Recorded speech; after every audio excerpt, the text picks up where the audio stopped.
Good evening, ladies and gentlemen, and welcome to Honor Club Speedway, the side of tonight's Sim Racing Points Truck Series race on Full Throttle Television. My name's Brody Hanna, and in the booth with me, Richie Coy. Richie, we have an exciting race here tonight. Of course, a 2-mile oval here, the defunct Honor Club Speedway. We still have it in Sim. We don't have it in real life, sadly, but it should be a lot of fun. It's a wide track. It's a fast track, and these guys are going to get it at it here tonight.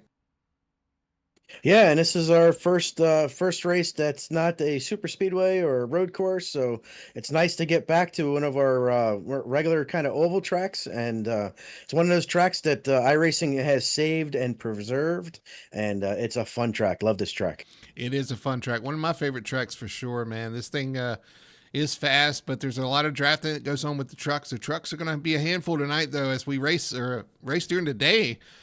Usually we race these trucks at night here at Auto Club. This is going to be a little bit of a slicker track. These guys are going to be fighting the truck just a little bit more. I love to see a nice slick track. Makes the drivers get up on the wheels, make them save a little extra tire, not grind them off, and hopefully it splits up the groups a little bit, and you can get away and not have that drafting pack. But with 40 trucks out there, where are you going to run? Yeah, you can run top, run bottom. This is why the guys like this track. It's because you can move around the track. You can run that top side. It's kind of a worn-out surface, kind of bumpy, especially down the backstretch. And entering turn 3 always seems to be kind of a trouble spot because everybody kind of merges down into a certain line. You got to find where your truck runs the best. So bottom, top, sometimes even through the middles. We're seeing here in qualifying, these guys will actually run one lane off the bottom just to keep that speed up.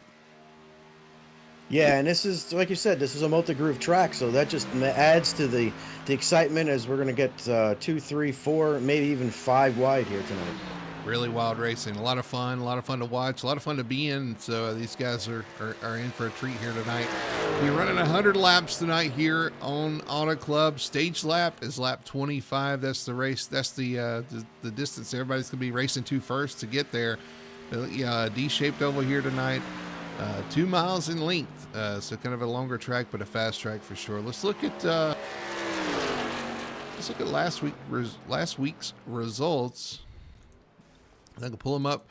Coming from the road course at Long Beach, that was an interesting race for sure. A lot of fun. A lot of guys said they enjoyed the change in scenery, the challenge that the track provided. You had Brett Gardner out there dominating the race over Nicholas Moreau, and then Jack Ritchie there in third. It was a road course specialty kind of a race. You see some of these guys up front able to dominate on the road course, but we don't have one in the next couple of races. We've kind of gotten back to the typical tracks. We're going to see who's strong for the season here. Yeah, so the first couple of races of the season, and it's an interesting start to the season where they have literally 2 super speedways where you bring out the guys that are super speedway aces. Then we go to a road course where you get the road course races. And now, for me, this is the start of the main bulk of the season, and we can see who the normal, well, I don't want to say normal, but the racer is, and because this is the bulk of the season, and we'll see who stays up front in the points and who comes from the back. Well, coming into tonight, we got a tie atop the points lead. A couple of year winners, Ryan Chapman from Atlanta, who missed out on Long Beach, actually, had to file a provisional. And then Brett Gardner, you win last week at Long Beach, sitting atop the points, but only 4 points back is that 15 and Nicholas Moreau. You always got to keep an eye on him. He's going to be strong for sure. You got Simon Mackin, a great start of the season for that team and that driver.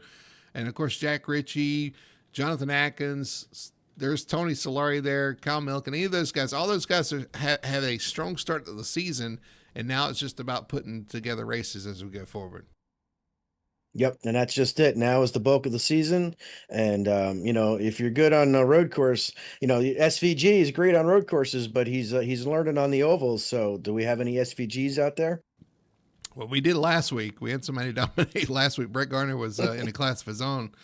But looking at the schedule here, of course, Auto Club tonight, we got a Las Vegas, a similar 1.5-mile track next week. So at least there's some similarities between this week and next week. Then you go to Darlington. I mean, that's a fun track in the trucks, but it's a challenging track for sure in any car. You got Talladega, Rockingham, a lot of fun tracks coming up for the Truck Series schedule.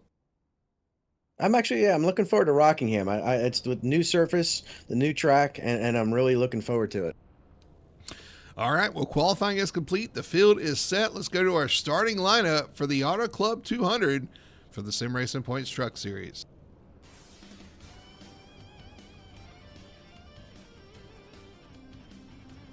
Starting on pole tonight, again looking to continue his strong streak of finishes, the 15 of Nicholas Moreau and his Toyota will start from the pole. On the outside of the front row, that is the 3. That is Justin Gann and his Chevrolet. Looking to cap off a great weekend so far for him. The 22 of Michael Blackner will start from the 3rd position. We got Toyota, Chevy, Ford for the first 3 positions. Love to see the parity. 4th spot's going to go to the 42. That is Kyle Milliken in his Elevated Esports Toyota. 5th spot going to go to the 72 of Jack Ritchie after a strong 3rd place finish last week, looking to do a couple better here tonight at Auto Club. 6th spot going to go to the 57 of Jonathan Atkins, with 7th spot going to the 24. That is William Lark. Starting 8th position, that is the 89 of Chris Gore for Elevated Esports. 9th, we see Brendan Polt back in action here in the number 71. He is going to start for the 9th position. And rounding out your top 10, the 46 of Simon Maggan. 11th spot going to go to Michael Thwaites in the number 99, with 12th going to the 13 of Aaron Satcher. 13th is going to the 98. That is Eric Driggins, with 14th going to the 48. That is J.C. Evans. 15th spot going to the 4 of Chad Lang, with 16th to the 87 of Christopher Harrison. Ryan Chapman, your co-points leader, starting 17th spot. 18th going to the 88 of Brett Gardner. 19th for the number 38 of Ed Boyles. And 20th to Martin Garreau. Marshall Johnson in the 9 will roll off 21st, with Ted Pullen in the 95, 22nd. Robert Malikian in the 16 will roll off 23rd, with Alex Murphy in the 30 outside in the 24. Dave Nestor in the 36 will start 25th, with Clark Ginnikin, our practice winner, fastest in practice, actually will start 26th in the 27. Barry Kramer in the 44 will roll off 27th, with James Torrey to his outside in 28th. Darren Clement will start 29th in the 32, with Shad Curran in the 12 on his outside in 30th. Then we have Tony Solari and Derek Catt, 31st, 32nd. Fred Moreau, Joshua Connor, Alan Duranco, Casey McMullen, Wayne Grassi, Chris Beck, Donnie Batiste, and then Brian Biggie Bliss will round out our 40 truck field. 40 drivers here to take the green here tonight. And leading them all off into turn 1 will be the 15 of Nicholas Moreau, with Justin Gann to his outside. Looking forward to seeing what these guys do. A lot of drafting, a wide track, plenty of room for racing. That don't stop the guys from getting door to door and close here at Auto Club. No, not at all. You're going to see, you might actually see some contact as guys get for the same spot going down the front stretch, but pace car's off. All right, pace car peels off. We're getting ready for the start here of the Auto Club 200 for the Sim Racing Points Truck Series. Leading them down through the restart zone. Green flag flies, and we are away here at Auto Club. 2 by 2. Great start on the outside by Justin Gann, as he's going to enter the corner here side by side with the 15 for the lead. Already looking 3 wide for second. I thought that this one of the guys are going to look underneath, but they sort that out. Nicholas Moreau going to take the lead off of turn 2. And we got 3 wide, even 4 wide further on the back in the pack. 3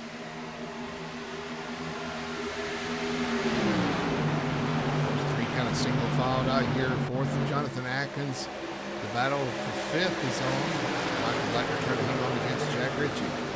Oh, he got Kyle Milken in the wall. Yeah, he did. He touched the wall off the corner. He's going to lose all that momentum down the straightaway. That is not what you want here on these long straightaways at Auto Club. I'm sorry, did I just sound like Mike Joy with my shout out there? Sorry about that. Referencing Sunday's call from Mike Joy. Sunday's jump scare. Yeah, exactly. It's 2 by 2. The single filed out here, but it's 2 by 2, a couple back here. Oh, Michael Blackner gets tight or loose right there, up the track a little bit, almost into the side of Brendan Polt. They hang on to it. And back behind them, it's almost like the start of the race further back here, as everybody's running 2x2 back in the pack.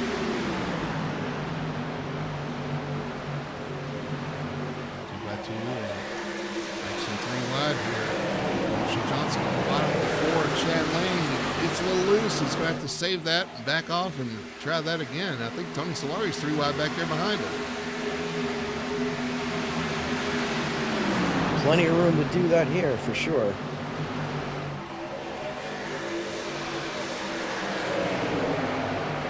I was just about to call out Jonathan Atkins running the high groove in 1 and 2, and he went down in 3 and 4 and tried to get underneath Kyle, so he was already proving me wrong. I tell you, they are 2x2 back here for about 13 come back. It's still, you're kind of in the hornet's nest right here as they're trying 3 wide once again. It's hard to get anywhere. Let's see. Is that Darren Clement get a little loose off the corner there on the bottom?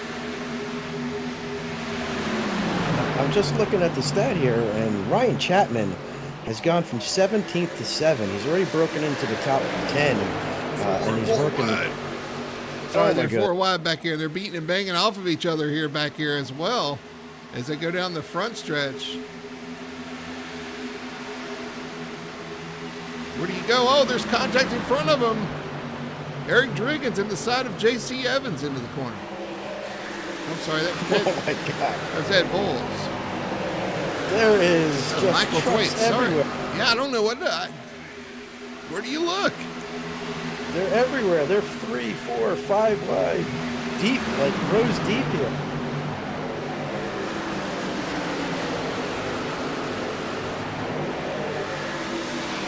Man, this is what I love. This is why this track is so special. I wish it was still around because this is just fantastic racing. It was a fan favorite. It was a driver's favorite as well. And you see why. I mean, great 2, 3, 4 wide racing. And you got options when you get to the corner. You do. But I think you can also frustrate some drivers because it can be a little difficult to pass. And you get freight trained real easy if you don't actually complete the pass. So it can be a little frustrating as a driver, but as a fan and as a broadcaster, this is what I love to see. I tell you, it's pretty calm up front. I think anything but calm back here, which is why we're kind of focusing on this group. They've already been door banging back here, so already getting at it early on here at Auto Club. Up front, still Nicholas Bro, Justin Gann, Kyle Milliken, your top 3. Kyle's actually able to work his way back up to 3rd after that scare. You got Jonathan running. Yeah, He's in a different paint scheme this week, it looks like, right? I do believe that's his Energizer battery paint scheme. Okay.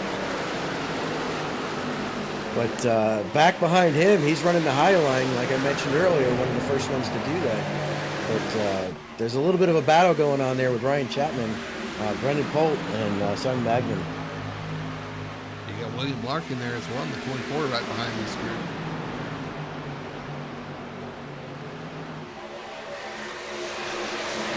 And 25 laps to the stage.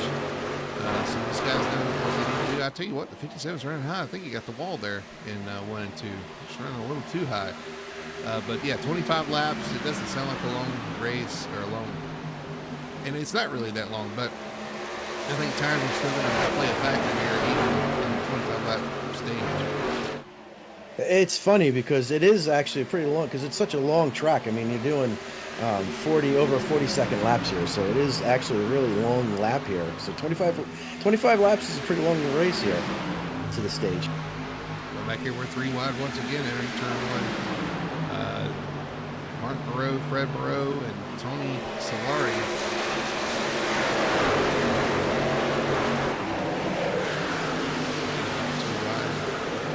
Still a lot of guys trying to work their way through the pack here.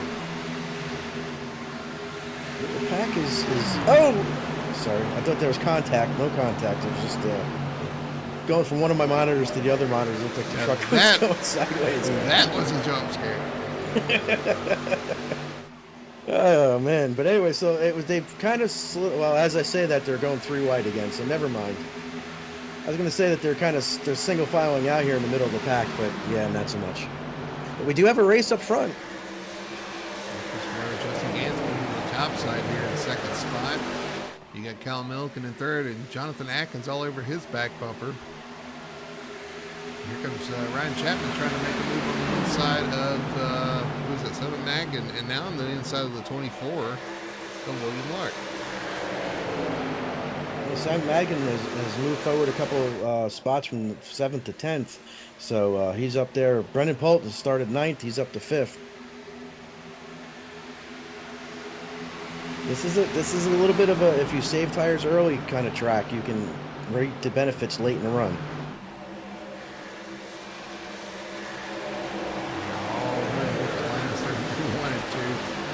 Atkins up against the wall. You got your leader running against around the bottom, and everybody else is just kind of somewhere in the middle there. Go where they're not. That's what I say.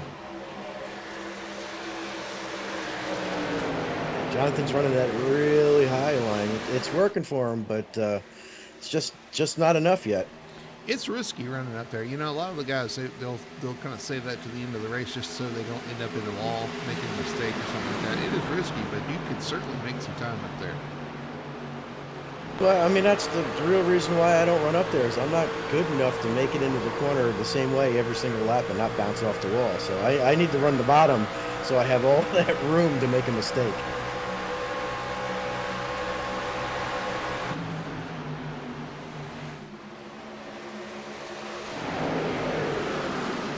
It's a long way around up there.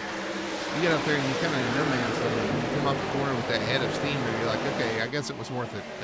It's hard to commit to that sometimes because you lose so much time on entry by going all the way up there.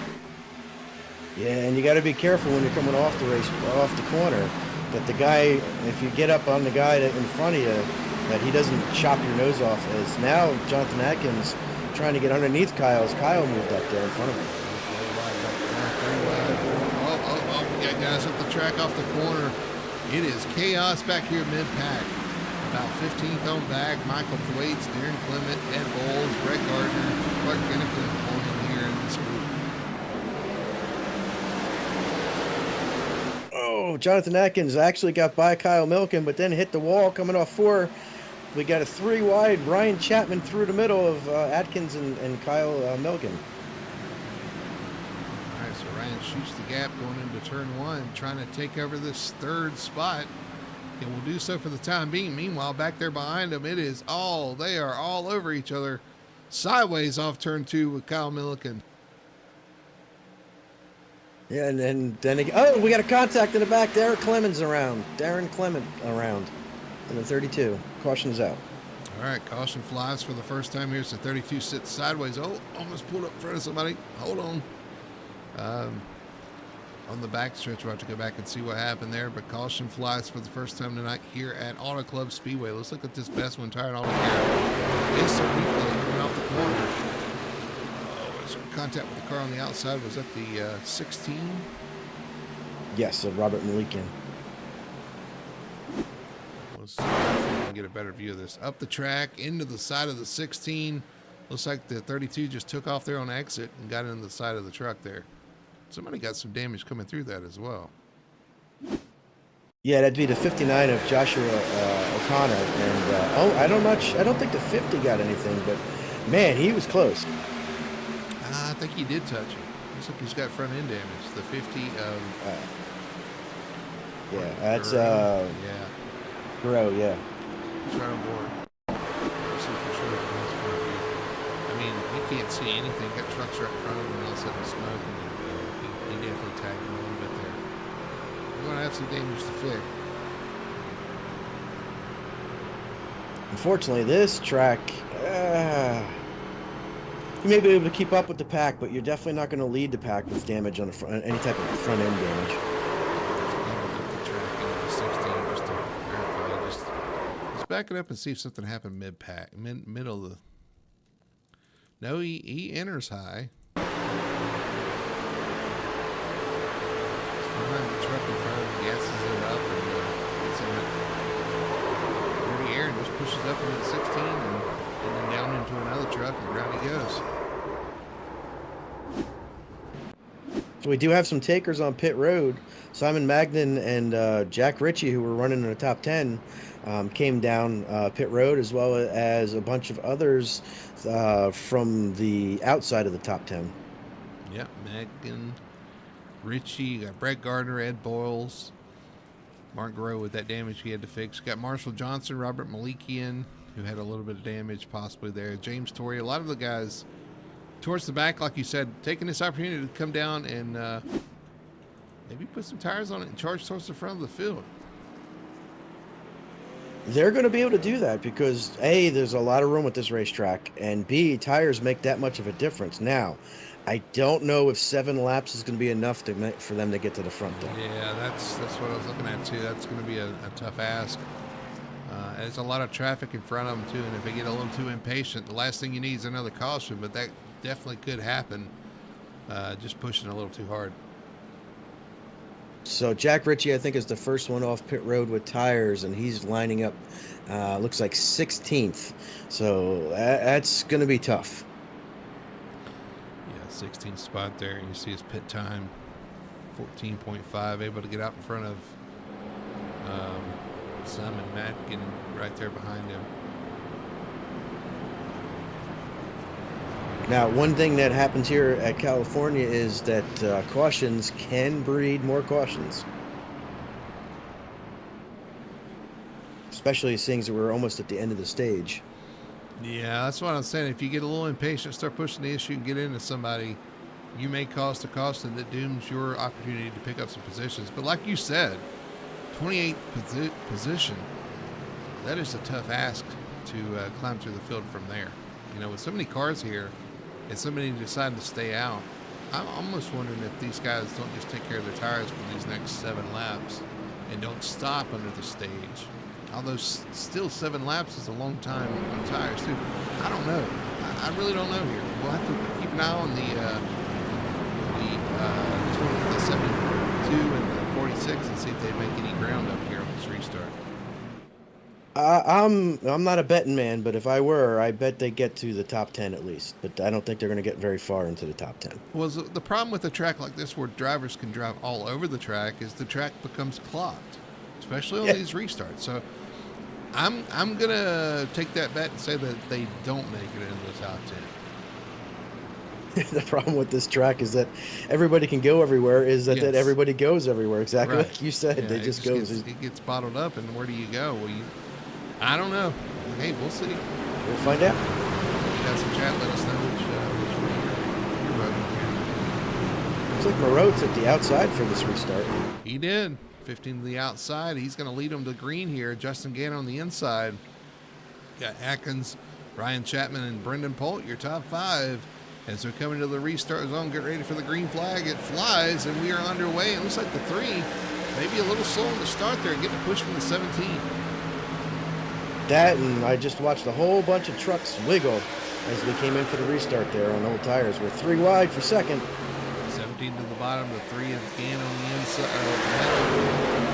Jonathan Atkins comes on the outside, 3 wide as they come off turn 2. Big wiggle from the 24, puts the 42 of Kyle Milliken in the wall. He keeps going, but he's going to be slow. Jonathan Atkins takes over second spot there, and he's going to look for the lead here on the outside. On the top there, just all the way to the top. Rim riding, coming off turn 4. Here comes Brandon Polt and William Lark on the bottom.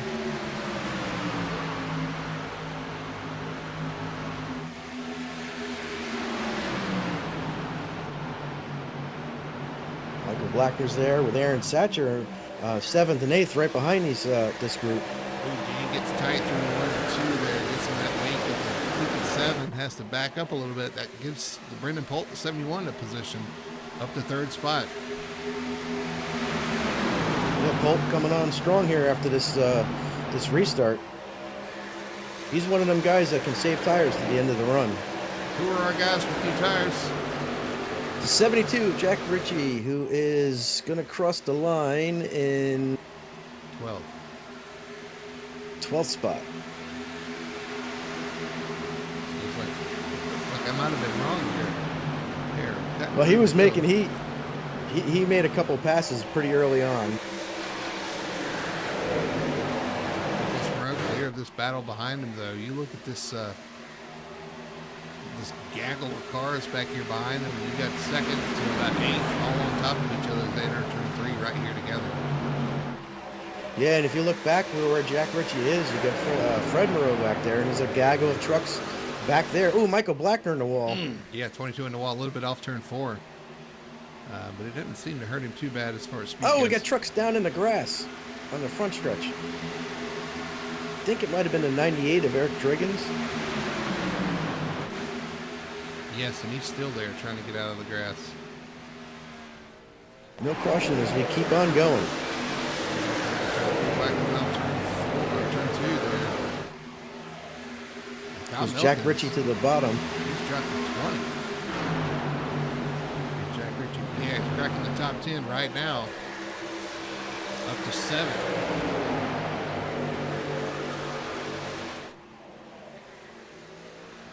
Simon Magnan was the other one, and he's not as far up. I have a chance here. He's going to take it to the inside here in turn 1. Taking those tires 3 wide into turn 1. BM, the 17 of Ryan Chapman, and Justin Gannon's going to get that pass down. Who's up before? William Lark. Lark in the wall. Aaron Satcher in the back of him. Sorry. Caution is out. Caution does fly, and that's going to end the stage. Jack needed that to stay green, but the 24, William Lark with issues there. Aaron Satcher involved as well. I think that might have been the only 2 involved. 24's got some major steering issues. Going to bring it straight to pit road. Let's go back and look at our best one tire and AutoCare instant replay off turn 2 here. See if we can see what happened. Started at the 22 into the 24, and the 13 ran in the back of the 24 and spun to the inside. We'll kind of back this up and see what's leading up to this. Yeah, 13 was a big hit there. So it looks like the 24 is running to the top. He's fine there. Gets loose on exit or has to check up one or the other. The 22 in the back of him. And unfortunately, the 13 just runs square in the back of the 24 there as he's against the wall. Looks like the 24 might have got a little loose, but not a lot.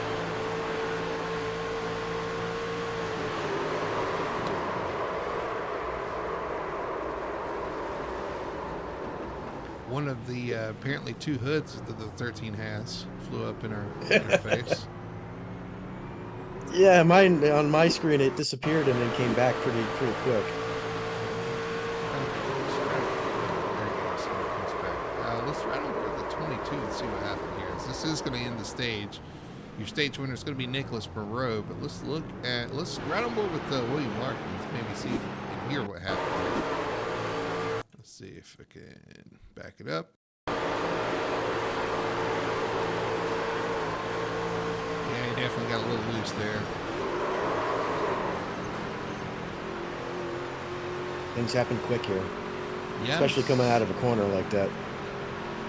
Where's the 22? Black one too. Of course, they're pitting, so it's all over the place. I'm trying to find it.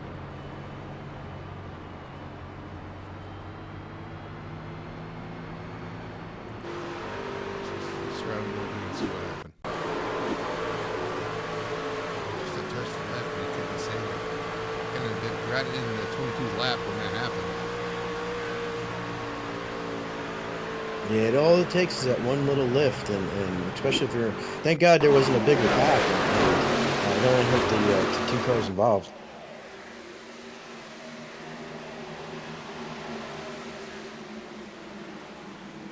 I don't even think Michael got damage out of it. Was that? What did Carson Hustleford say? If you caused the wreck, you're not in the wreck. Yeah. Well, I wouldn't put that all on Blackner either with the truck getting loose. No, it's a combination there, and I think both of those drivers are going to be like, 24 getting loose, and the 22 didn't have time to check up for that. So just one of those deals. Yeah, I'm teasing old Mayhem Michael. I'm not putting it on him. I'm not putting that mojo on him. All right, we got some guys choosing to top off here with one to go. I didn't think fuel would be an issue, but Atkins going to come back in. Brian Bliss and Chris Gore on pit road as well.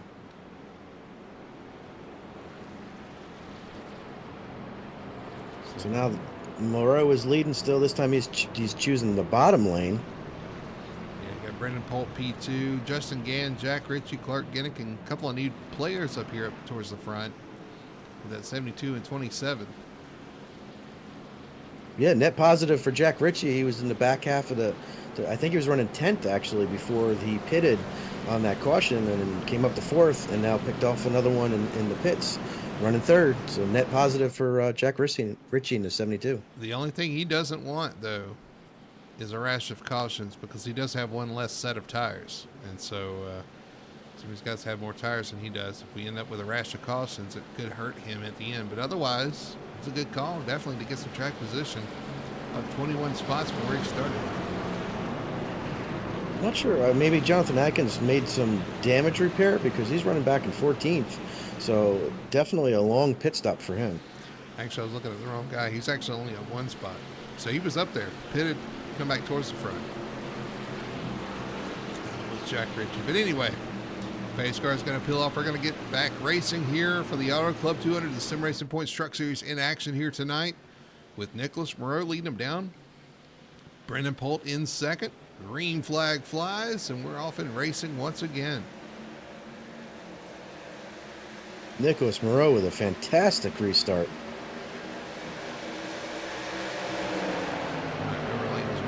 Justin Gann pushing. Yeah. Justin Gann pushed Brendan Polt into turn 1 there.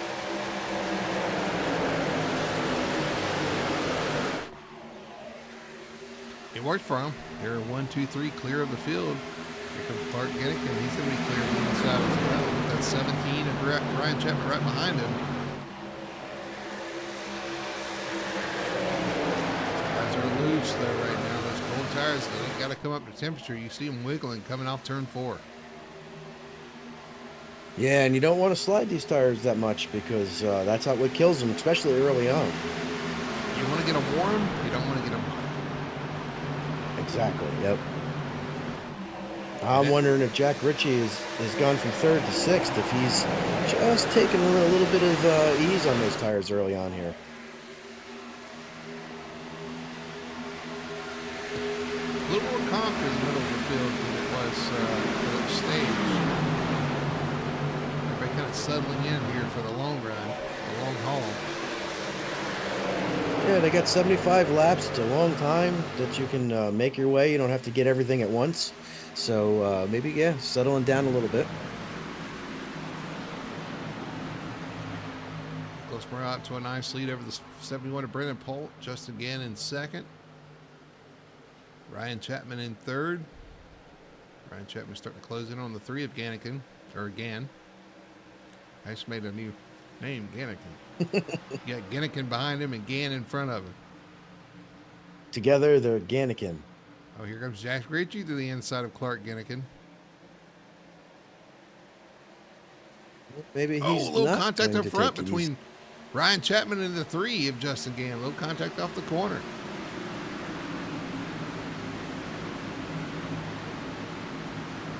Brendan Polt kind of hanging with Nicholas up there, but they have a little bit of a gap back to this group. And a shout out to the 48 of J.C. Evans up to 7th place there on the outside. Yeah, Evans doing a good job getting in the mix here in the top 10. Ed Boyles Jr. in the 38. Yeah. Yeah, right in front of him. Ed Boyles. He's slipped into the top 10 as well. James Torrey running there 11th, just outside the top 10. Just talking about him. J.C. Evans in the wall a little bit off turn 4. This could slow him down. Yeah, here comes James Torrey to the inside of him.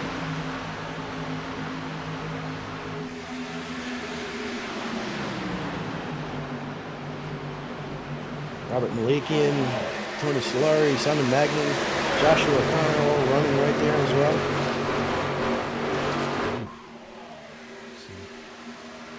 Dodging, ducking, and diving going on back here. Simon Nagy went from the bottom to the top right in front of the 59 of Joshua O'Connor. It made it work, but it was tight. Forget the second dodge.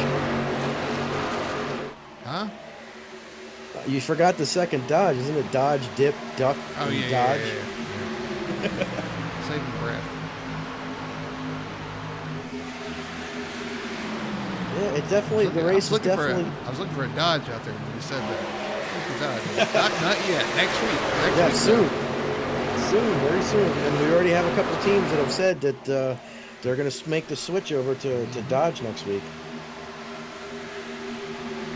That'll be out for our truck race, right? That happens on next Tuesday? Tuesday. So, yeah. It'll be nice and fresh for next Wednesday when we head to Las Vegas. They won't even, the paint won't even be dry.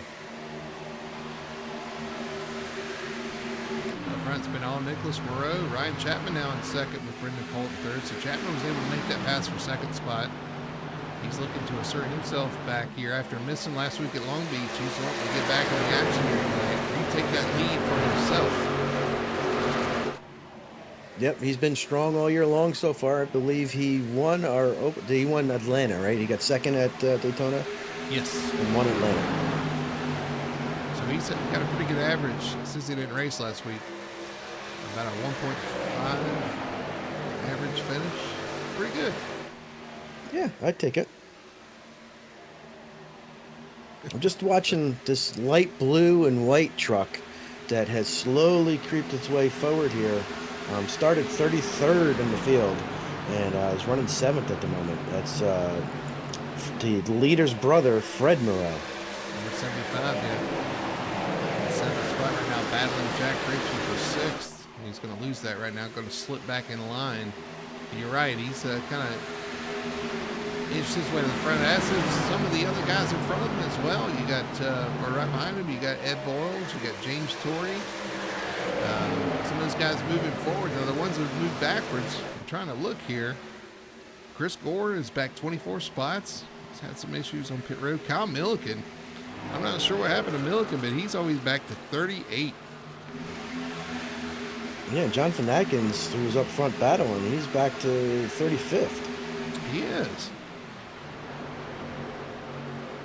Of course, he's one of the ones that came in and topped off. I wonder if there's a fuel saving element here.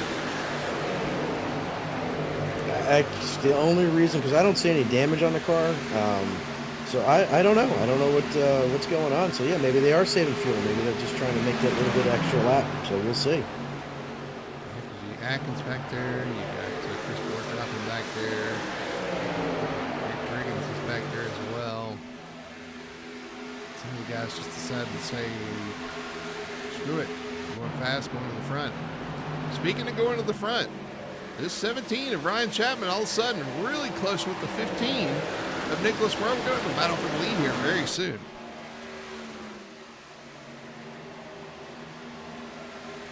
Trying to get it up on my screen so I can watch it with you. Yeah, he's closed right in there. He's less than 0.2 of a gap there between the 15 and the 17. Down the front stretch they come. He's using that draft. Again, this is one of those tracks when you get a huge draft down the straightaway. I'm going to pull right up to the back bumper. He's taking a look to the inside. Yes, he is. Dives to the bottom. The 17 of Ryan Chapman. Battle for the lead with the 15 of Nick Moreau. Yeah, Nick was holding strong on the outside. He's going to get that run down the backstretch. They pull even. He even pulls a little bit of a head going down into 3. 35 laps in the book. 65 laps to go here at Auto Club. Battle for the lead is on. 17 Chapman, 15 Moreau. Side by side through 3 and 4. And all this is going to do, too, is bring Brendan Pollard into the battle as well. I was just thinking that as I was watching the 17 kind of close the gap a little bit as they're running side by side in front of them. 17 clears them. New leader, 17. And Chapman takes the lead. Oh, he gets loose off the corner. 15's going to be right on the back bumper, but going to give him a push down the straightaway rather than try that pass. You probably see that 71 in the mirror closing in on those guys as well. Yeah, and maybe he's like, all right, you want to go out there and lead a little bit, go for it. You can hurt your tires up front. Ooh, he's loose again. And so it's the 15, almost gets the wall off the corner. Yeah, maybe he's getting a little loose, and it's a little bit different when you're not leading the pack. Can't say these guys aren't trying. They're putting it out on display here tonight. 17 now up front. That's Ryan Chapman, first leader, 15 in a row in second. 71 and Brendan Polk in third. They are 3 wide and back in the pack with the 46 to 48 in the sixth. That's for the top 10 right there. What a gaggle back here. JC Evans, see if we can back out and look at that. Here comes JC Evans with a slide job. 3 and 4 going to slide up the track in front of the 6 of James Torrey. Has to check up just a little bit. It's going to back up to the 6 of Torrey. Torrey's going to look to the inside here. As that's going on, the 15 has made his way back past the 17 for the lead. Oh, they're coming up on a lap truck here too. Stayed on the bottom of the 13 with Aaron Satcher trying to get out of the way. That's going to hinder the 15 just a little bit. Here comes the 17 back to the inside. Yeah, the 71 pushed the 15 down the front stretch past the 17 in the last lap. And now we got the 3 of Justin Gann in the mix. Yeah, where did Gann come from? He's all of a sudden in third here, joining this group, as well as Clark Ginnikin. So it's a 5-truck pack, actually 6, as you see Fred Moreau right there as well. And it's not far back to Jack Ritchie. The 75 is coming, man. What a battle. We had somebody in chat too cheering on that 72 after that charge. We're going to be 3 wide here. Hold on to her hat just a second here. Nope, not quite. And I think Gann wanted to get there, but wasn't quite there. If he could, he would have. Again, the 27 looking underneath the 71 in the corner. There's a 6-car battle here for the lead of the race here with, what are we on, lap 40 with 60 laps to go. 17 in the wall, just a little bit off the corner. It's going to slow him down just a little bit. Here comes the 15 in Moreau to his inside. 15 getting a little help from the 3 of Gann down the straightaway. I think the 17's getting a little bit loose when he gets out front and gets all that extra downforce on the front of his truck. Up top there, the 15 on the bottom. They're trying to check it just a little bit. Going to leave them side by side, although 17 gets a pretty good run off the corner, but they still are side by side entering turn 3. It's a great racing out. And there goes the 75 underneath the 27. As they're racing a lot harder than I thought they were going to be racing here with 60 laps to go. So still a battle up front. Chapman on the outside, Moreau on the inside. Now Moreau getting some help from the 3 of Justin Gann. He clears the 17. As we slide up the track and take it off the corner. He is. As the 17's in the wall again off turn 2. I'll put the 3 underneath him. The 71 pushing the 17 down the backstretch.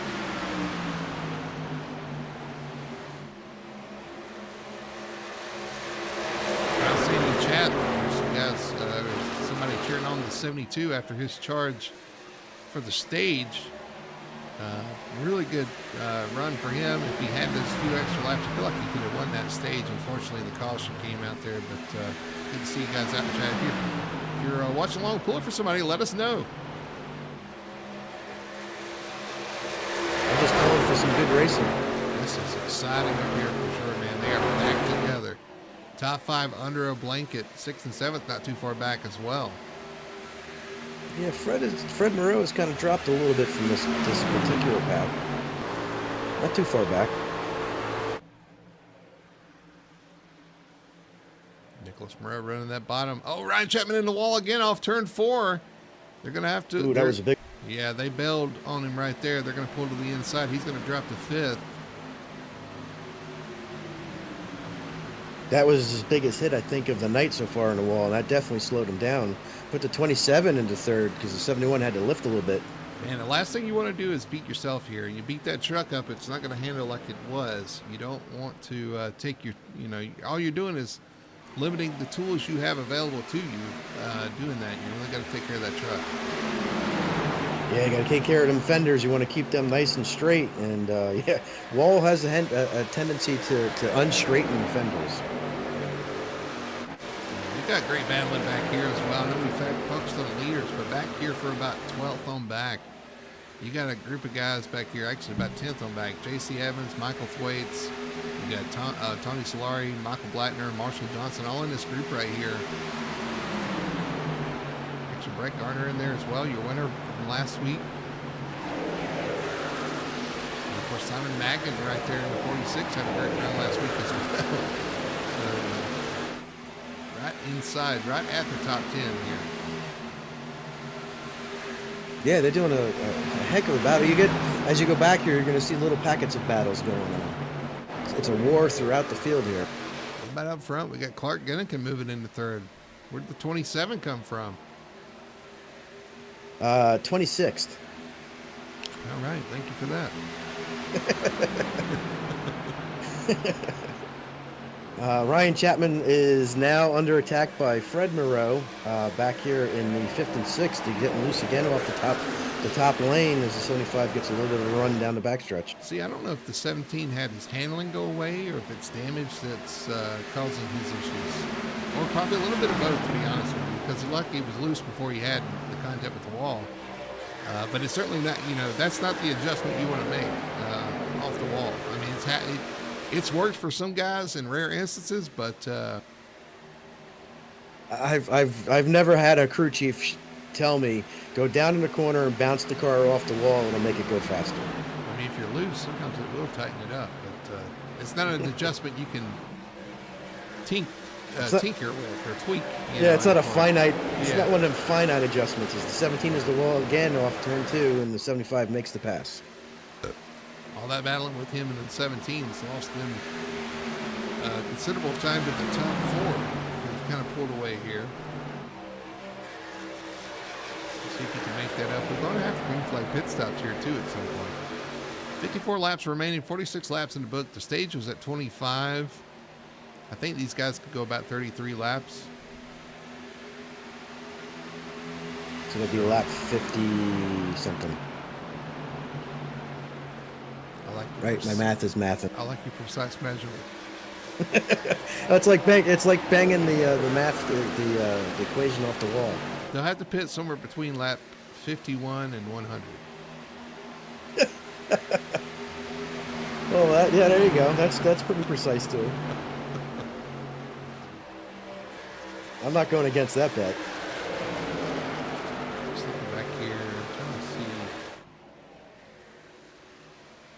where is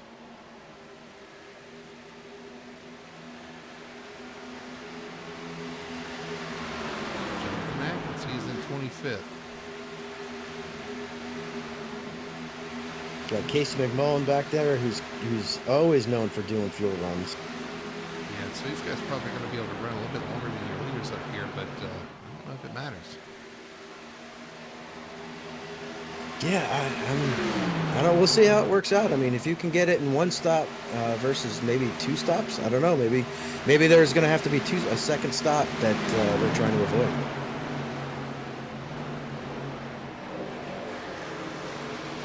Does our math predict a second stop? Oh, we got some guys on pit road. Tony Solari, Michael Blackner hitting pit road here. Got to imagine this is scheduled stops from those two. Interesting. So that leads me to think that there's another pit stop that they need to do, and they're short pitting to make the segments more even. If we estimate 33, that's 66 laps. We ran the lap a little bit before 20. See, we didn't even run at 25, so that kind of threw fuel mileage into a tailspin as well, because we didn't even run to the scheduled distance for the stage. We took the green flag. And so Michael Thwaites and Ted Pullen are on pit road. So some of these guys choosing to come early here, get their pit stop out of the way. We'll see how all this works out. And now I'm thinking that Adkins and all them are trying to make it on a one-stopper. Could be. But they got a ways to go to make that happen. we're going to hit Meanwhile, halfway. Ryan Chapman has actually been passed by Jack Ritchie, so put Ryan Chapman back to 7th. But the battle's heating back up front again as we have a 5-car horse race here for the lead of the race here. 17 almost in the wall of turn 4 again. His truck is not doing what he needs it to do right now. I wonder when he got out front if the truck got super loose and got his rear tires hot and just killed him. Here's Gann for second. You're talking about Justin Gann. Him and his teammate Clark Dennington in the 27 also have marched up here, and they're going to be a factor here on this long run. Yep, Brandon Polt's still there, and you got now Fred Moreau has caught this pack and made it the 5-car battle. You get Moreau's bookending the top 5 right here, 1st and 5th. Teammates with Gann and Genniken. And then you got Brendan Polt, who is kind of a teammate to the 15. I don't think they are this season, but I'm sure they're affiliated. I'm sure they're somewhat linked together. Oh, because I was about to think that he was odd man out. I forgot that he was actually with Elliott Esports, so I think they're all together on that.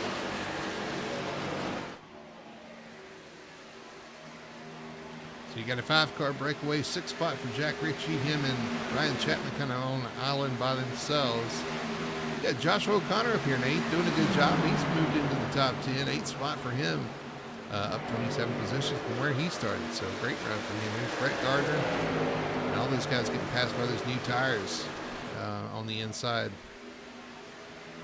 So I was watching, so you got Michael Blacker and Tony Solari, the 2 guys you were talking about on new tires, and they did something actually pretty smart. They pitted together as teammates, and they're drafting each other so that they're not out there running solo by themselves. Pretty smart move. Yep, we had a couple of teammates put together as well. In Ken Pullen and Eric Driggins. Those 2 pitted as well together, so that was good. You got Darren Clement on pit road. He's having a struggle of a night after that accident in turn 2. All right, He actually got the lucky dog on the stage caution, so. Okay.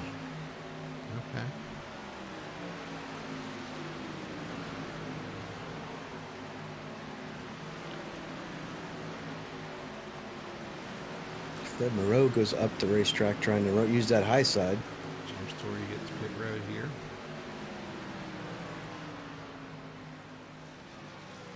This is also a track where if you run the outside, you're going to get less fuel mileage than the guy in the bottom of the racetrack. There's that much of a difference.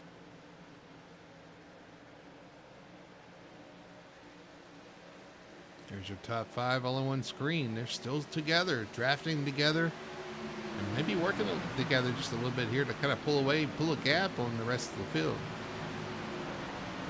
Because that they certainly are.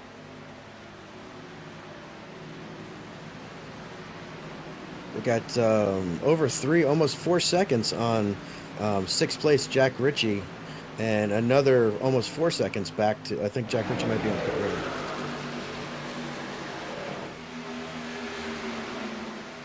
No, he's not. Jack Ritchie's back here battling.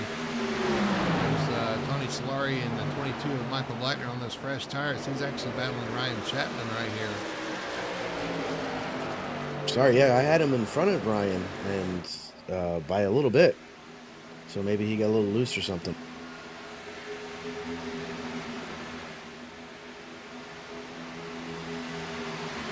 All right, it's a wait-and-see moment. Marshall Johnson hits pit road in the 9. Just waiting to see when these guys pit, how this plays out. If we get a caution, how the caution falls and changes everything here. Well, I think we're fully into your pit window of between 51 and 100. Yes. So we're safe. It's a safe calculation. Yeah, I think so, yes, absolutely. Looks like the 99 is on new tires as he has caught the leaders. He's about to unlap himself here. And he is right now the first car 1 lap down, so if he can get in front of the leaders, it's Driggins. That's Michael Thwaite in the 99. And he put him in front of the 15. He's unlapped himself. So Michael Blackner, now your lucky dog if the caution does fly. Of course, he's in the screen with the top 5 here, and they are catching him pretty quick, so they're hoping to get around before anything happens. if anything happens. I'm still waiting for the top 5 here to slow up coming off of turn 4 and get down on the pit road as we have hit lap 58.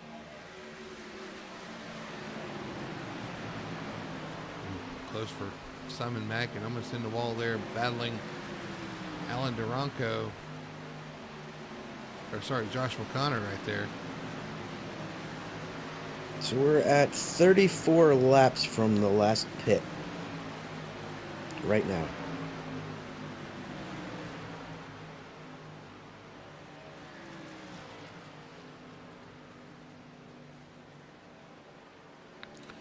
All right, here's Michael Blackner catching these guys to unlap themselves. Has to go to the top side.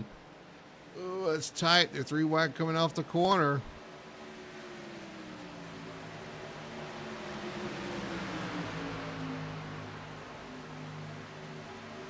I mean, and Michael and Tony aren't doing anything wrong here. They're just faster because they got the new tires, and they're just trying to run their race here. Well, they got to remember, though, anytime I do this, I always remember that I've got fresher tires than they do. I can maneuver better than they can. So if I put them in a tougher position coming off the corner, there's a chance that their car will not grip coming off the corner. They'll wash up into them. So it is risky taking that outside shot there.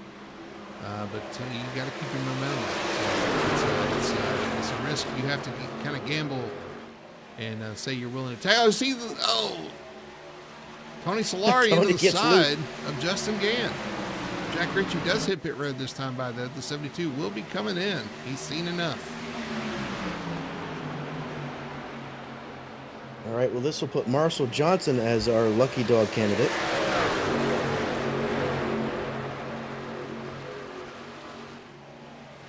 Jack Curran in pit road as well. Ryan Chapman is now being passed by the 00, if I have this right. Brett Gardner and then 00 yes. going by. Simon Magin right there behind him as well. All right, we got Nick and Fred Moreau. The brothers are on pit road. Here comes Ryan Chapman, too. Ryan Chapman coming to pit road as well. He's had enough. Joshua O'Connor, Alan Duranko, Wayne Grassi, and more. You're starting to see guys start to peel off and come to pit road. I am expecting to see Jonathan Adkins and a couple of them guys that were running in the back now at the front of the pack. This will see if we can make it, if they can make it on one stop or not. You're expecting to see them stay out? Yes. At least maybe 3 to 4 laps more than these guys. As Brendan Pope heads to pit lane. Yep, Brett Gardner, Simon Magin coming to pit road as well. Ooh, see a little lockup by Brett there, getting down to pit speed. This is where you get kind of like little puckers as you're driving around here with all these guys on different tire strategies. See guys coming out of pit road, they're going to have fresher tires, going to be faster, but they got to get up to speed first. Gannikin and Gann. Gannikin and Gann. I get that right. I think they're coming to pit road this time by staying low off the corner, are they? Yes. Here we come. Side by side.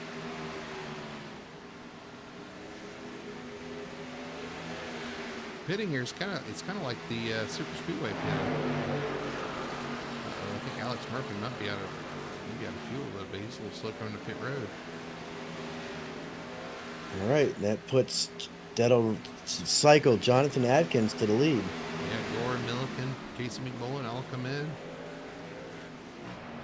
And the only person that has not pitted yet is the 57 of Jonathan Adkins. 37 laps remaining. Well, he last pitted on lap 25. We're on what, lap 63? So that's almost 40 laps. I think there's another lap or two he needs. Oh, he's coming in right now. He's coming in now. So if he's going to make it, he's going to have to do 36 laps on this last tank of fuel. Which I think he just did. So I think he's going to make it without another stop, bro. Everybody else, I think, is going to need to at least one more stop. He's going to need it to stay green if that's the case. It's going to cycle Michael Thwaites out to the lead. Number 99 going to take the point here down the front stretch.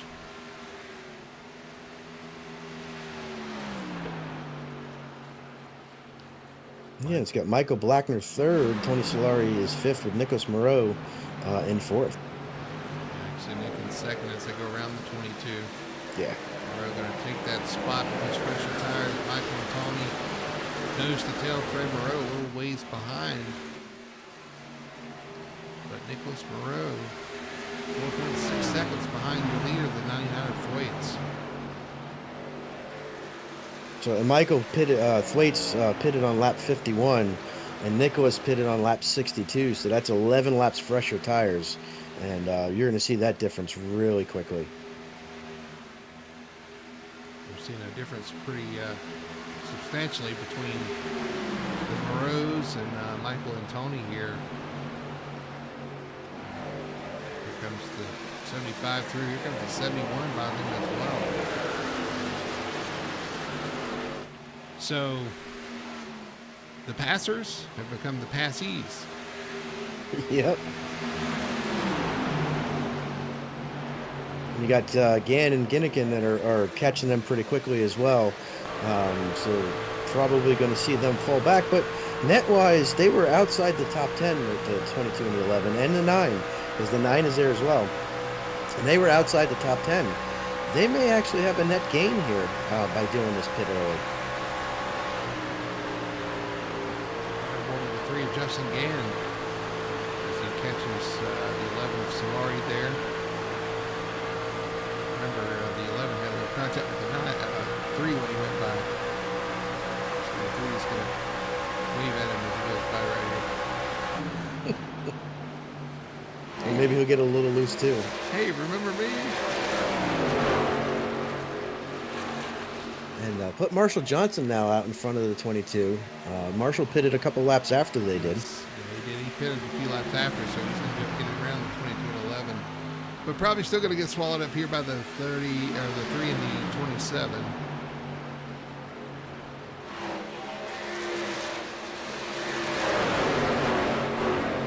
I'm thinking another maybe 12 laps, and we'll see those guys that pitted early pit again. Touch the ball there. Yeah, could very well see that. And I'm interested to see how the tires are going to help them kind of charge back through the field. It's a lot of time to make up from pitting, down pit road and everything. But well, I mean, it depends. If everybody else has to pit except for Jonathan Atkins, they're still got to come down pit road. They still got to put fuel in the car, and will they take tires? So the difference should be just if they have to take 4 tires versus what, a couple seconds. I think new tires are worth that. I don't know. We'll see. Yeah, but the pit delta coming out pit road, that's what they have to make up. And I've never been able to make that work, especially with guys out there that can. The interesting part is you've got some guys that kind of stretch it longer that probably have to pit again.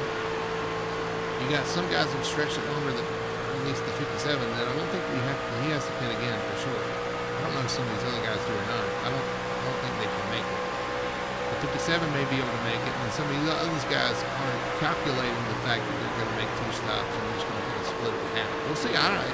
This is interesting because who's made the right call here?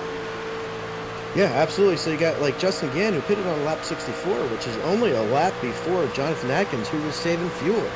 So, you got Alex Murphy, who pitted on 64 as well, and Clark Ginnikin also pitted on 64. Is that the lap? Is 65 going to make it and 64 is not? Well, the 15 to Moreau just retook the lead over the 99 of Thwaites. He finally run him down. Thwaites back to second. You got Fred Moreau in third with Brendan Polt right there with him. These guys running together. Yeah, I don't know. It's a big jump for Michael Thwaite. He got out in front pretty good here. And again, he pitted like lap 51, so I'm expecting him probably to come in between 80 and 100. This was interesting. I'm interested to see how he ended up so far ahead here. Yeah, I don't know because he pitted right around the same time that Tony and Michael did, and only a couple laps before Marshall Johnson. So, but great move by him, as the 75 and 71 have caught him going into turn one here.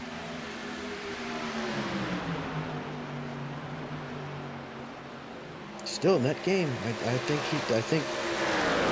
Oh, Oh, yeah, we're for sure. going to see how it turns out.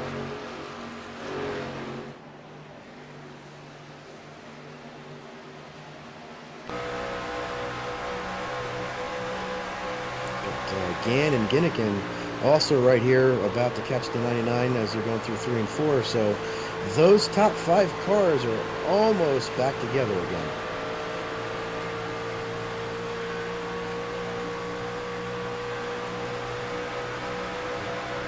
Around him, and Gann can probably get him in the next corner here. Well, up front is all Nicholas Moreau, and it's all Toyotas, 1, 2, 3 right now.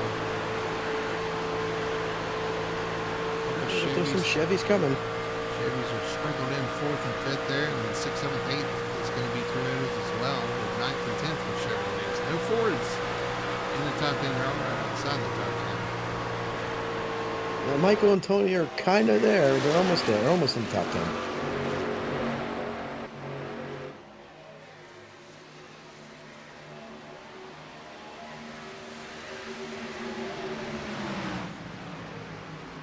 Passing, we're almost to 25 laps to go here. Yeah, 27 to go here at Auto Club. Sim Racing Points Truck Series here in action. Great race so far. Only one caution, or two cautions so far. One deemed the stage when it came out early. Comes Justin Gann to the inside of Brendan Polt. Going to take that 3rd spot. Fresher tires. Pulls in on the 75.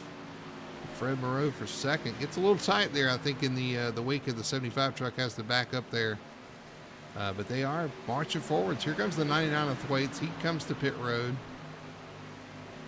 Well within the window to make it from here on out. So this is kind of interesting. So Nicholas and Fred pitted on lap 62, Brendan on lap 63, and Justin and Clark on 64.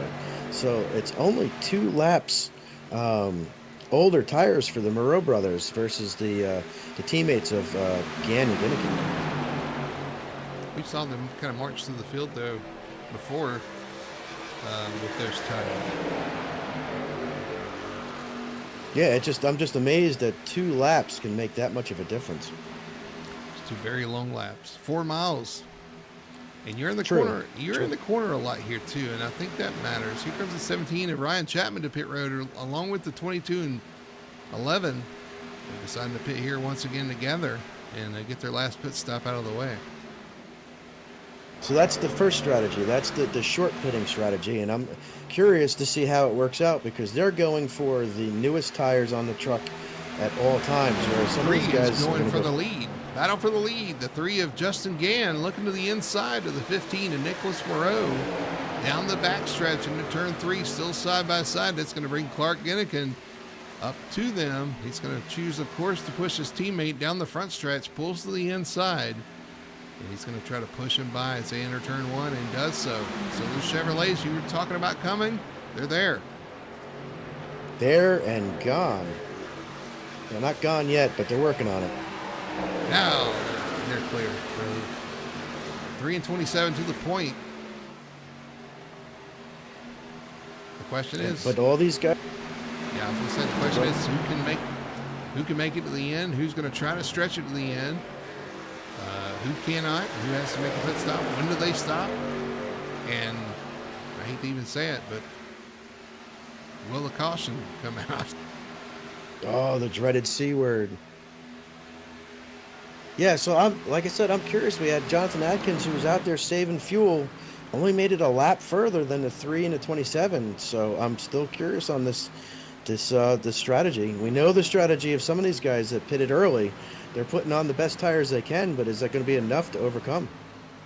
Talking about the 57 of Atkins, trying to look through the field. He is actually 12th spot.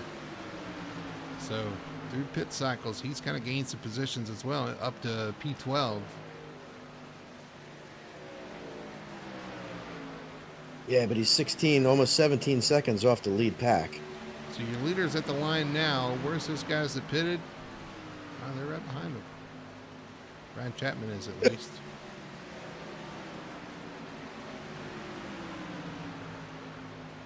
You got Michael Thwaite actually going outside of Brendan Polt here, coming down the backstretch. So put the 99, I guess, the lead of the short pitting pack. Yeah, he came out in a few laps earlier than some of the other guys. But we'll see if he's going to go around their leader here and try to get back on the lead lap. Oh, not quite.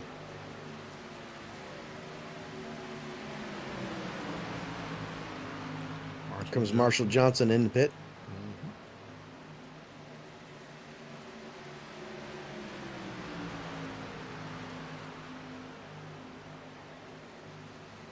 Again, and Ginnikin didn't pull away from Moreau as much as I thought they would. As both Moreaus are just kind of hanging right there. Here comes the 17 to unlap himself. 75 to the inside of the 15. Ooh, they're also catching the 29 here of Derek Cat.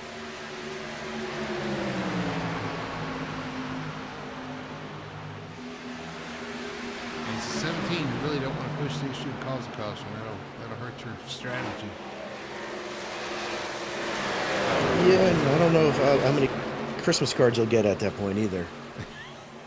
But he did a good job there with him catching that lap car. Because there are guys that are working on strategies that have set that strategy that are banking on having no caution here from the end.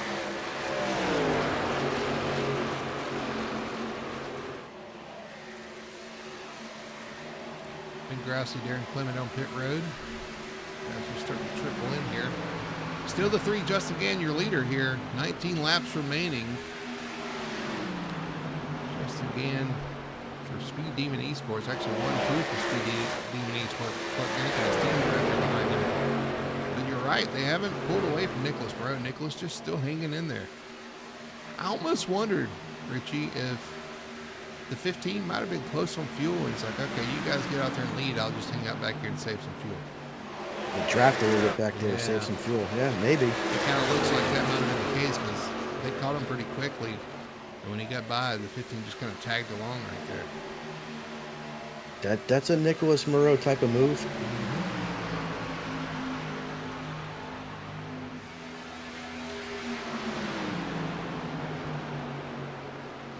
Field is definitely separated here as we are not that gaggles of packs that we had early on has definitely separated, and we got cars now or trucks all the way around the racetrack. Chris back right in front of your leaders right there. 43. Ryan Chapman has caught Michael Thwaites and is looking under him going down the front stretch. That would put Ryan Chapman to the front of the short pitting pack.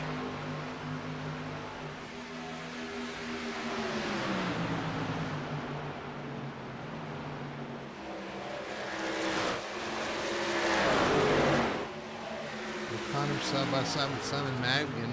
Actually, Simon going by there. The 6. Another great run for him as well, man. These guys really have stepped it up there for Rumble Racing this season. I think they've been in the top 10 every race so far. Yeah, they're having a really good season. Simon specifically, I think he came in 4th in points and right there within striking distance of the leader, the lead of the points lead. That's what I'm looking for. The lead of the points lead? Yeah, the lead of the points lead. Is this Tony? What?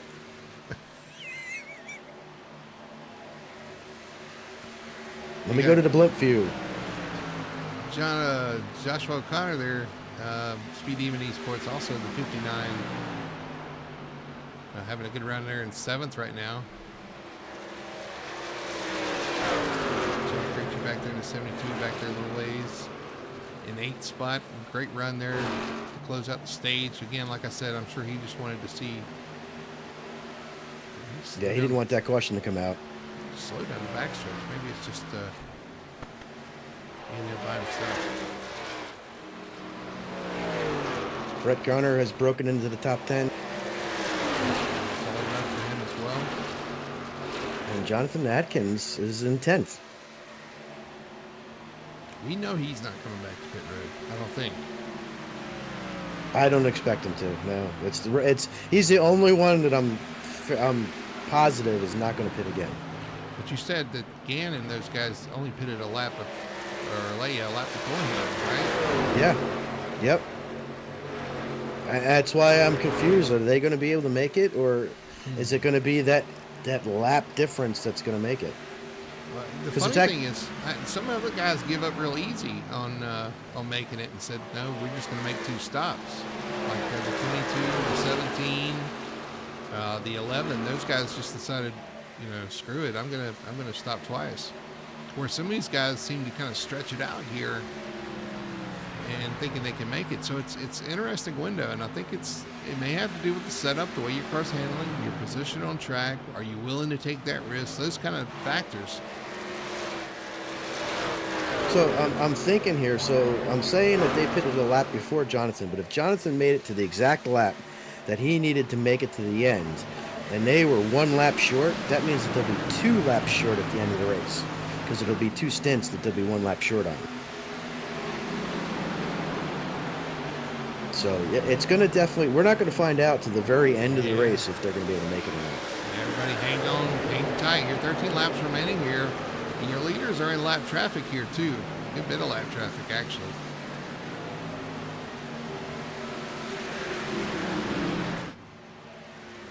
Just again going around Donnie Batiste there. Donnie had somebody in his truck at Long Beach. He was joking in chat last week in Long Beach that the driver's been fired. Well, apparently that is the case. He's back this week at Auto Club. Yeah, he got fired. He was in for his 1 race. The guy said, that's it, you're fired, you're out. Now he's back. And as that's happening, Brendan Polt went by Fred Moreau, so put Brendan Polt into 4th. Brendan must be seeing that it's time to go here now. Need to go up here and put some pressure on these guys. You're going to have a shot. All kind of around these leaders right now. That's the 42, Kyle Milliken. Kyle had a great start to the race. And he fell off there. Finds himself a lap down. In the wall there off turn 4. I thought he was doing the same strategy that Jonathan was doing, but I guess not the case. Man, about half the cars in your view there are lap cars. When you look at this lead pack. There's a lot going on. Here comes the 9. Marshall Johnson to the inside, trying to get his lap back. Yep, and now you got the 22 and the 11. They're trying to go by Fred Moreau as Fred's trying to go by Kyle Milliken. They go 3 wide. Oh, be careful here.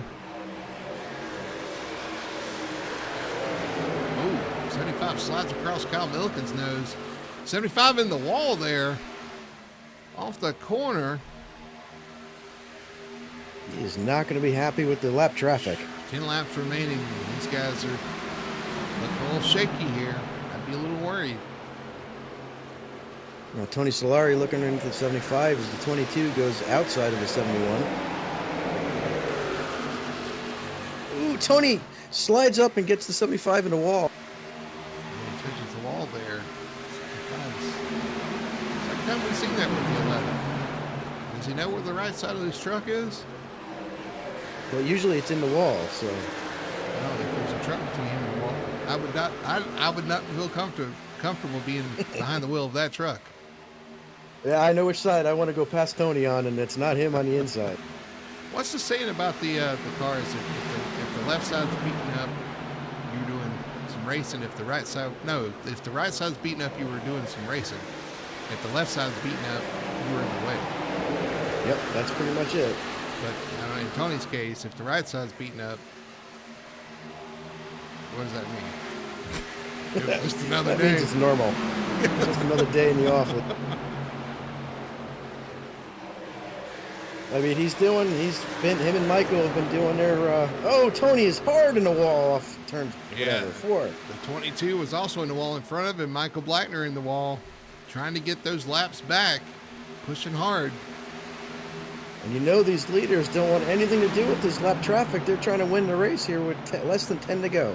8 laps remaining here as lap trucks are starting to catch them with fresher tires. This has got to be frustrating. Absolutely. You know that the lap guys are probably just trying to get through here. But like I said, with less than 10 laps to go, they're mixing it up with the leaders. The 75 already having issues because of the lap traffic. 73 go low. The 22 with those fresher tires goes high. Tony in the wall again off the corner. They pull behind the 3 here, trying to get by the 27. They've created kind of a roadblock for those lap cars. I think Tony is backing off and letting the lead lap cars run here. I've had my run-ins with lap cars here at Auto Club late in these races in trucks a couple of times. It can be very, very frustrating. Yep, absolutely. You're leading the race, all you want to do is just get laps, and you're like, come on, guys. 15 and the 71 are side by side behind the 3 and the 27. Oh, the 3 gets tight in the wake of the 22. I thought the 27 looked behind underneath it, but he chose not to. Here's Ginnick, and here comes Moreau. It's a little confusing here. Moreau to the outside of the 27 for second spot. Doesn't quite make it.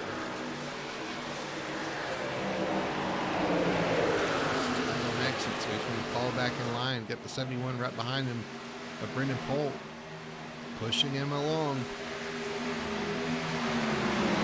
Still curious if they can make it. We're getting closer to the end here. Is anybody going to have to make a quick in and out? Trying to find a way. Oh, gets a little loose on exit there. Opens the door for the 71. Here comes Brendan Polt to the inside.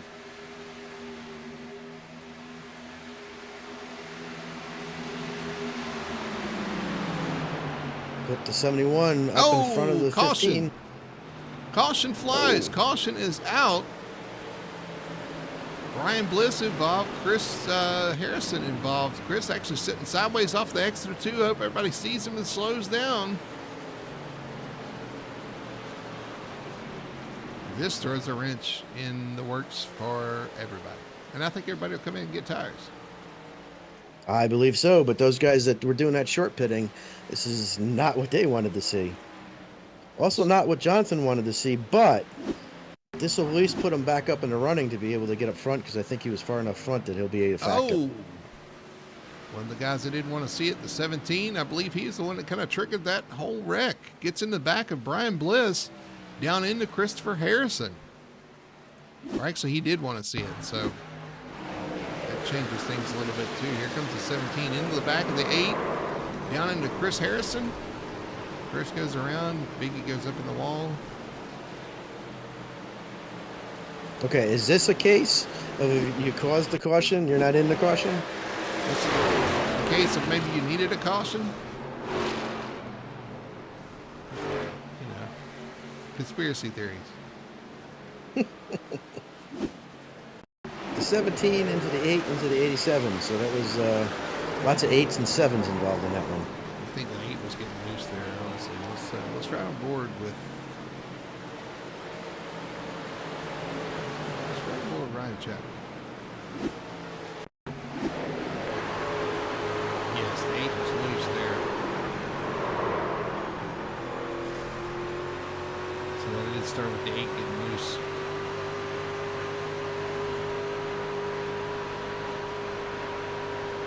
And let's ride on board with Brian. Leaders are coming to pit road. Loose. He's tagged. Chris Harrison, unfortunately, he was in the wrong place at the wrong time. And just goes around there. And so here's your caution here, late race caution here at Auto Club. Going to set us up for a really short, green, white, checkered here. Actually, green, white, checkered finish for this race. Everybody on pit road. Let's see if anybody decides to try to take 2 tires. That's another thing. Do you want to gamble on 2 tires? Do you want to gamble for track position? Do you go with 4 tires? It's like, let's see what happens. Oh, Jonathan Atkins, I think, slid through his box. Gann with 4, Moreau with 4, Ginnikin at 71 with 4. There's going to be teammates on the front. Gann and Ginnikin. Brendan Polk coming out third. Nicholas Moreau slow off the line. Fred Moreau fourth. Uh-oh. 15. Too fast on pit road. Oh, that is not what he wanted to have happened. Man.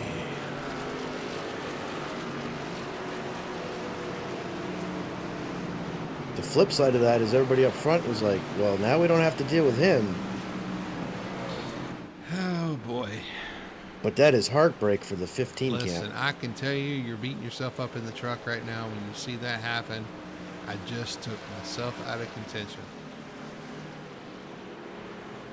Yeah, because he has to go all the way back. There's no ifs, ands, or buts. He will be starting at the tail end of the lead lap here. We got some wave rounds up front, too, that decided not to pit. Cal Milliken, James Torrey, Eric Driggins, Wayne Grassi, Ted Pullen, Darren Clement. All going to go around the pace car here. Yeah, they all pitted, I'd like to say in the 80s, so they're short pitters.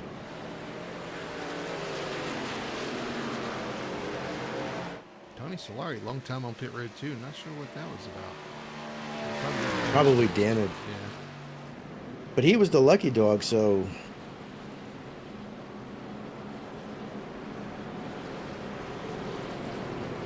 All right, well, let's get ready for this restart. You got a couple of teammates on front, the 3 of Gann, the 27 of Ginnikin. You got teammates on the second row, pseudo teammates, the 71, 75 of Polt and Moreau, Fred Moreau, with Jack Ritchie in 5th, Simon Magan in 6th. You got Josh O'Connor in 7th, Alex Murphy 8th, Jonathan Atkins up there in 9th.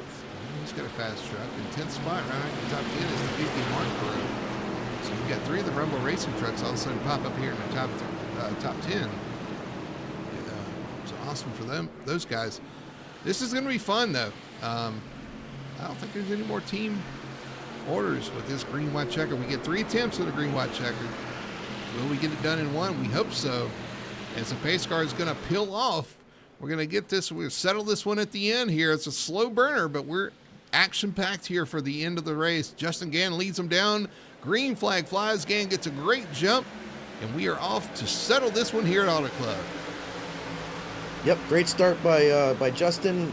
Clark not too bad on the bottom either, but here we go into turn 1. We got the 3 and the 27 single file out in front. Side by side for third. So Fred Moreau's going to take that one. Coming off the corner. Jack Ritchie with a head of steam to the inside. Has to throw a block as Joshua O'Connor looks to the inside of him. Does anybody have anything for the top 2 here? Back here behind him with Jeff. Justin again getting the lead. Slides up the track just a little bit. 27 of Gannikin right there on him. We're going to see the white flag. 1 lap remaining here at Auto Club.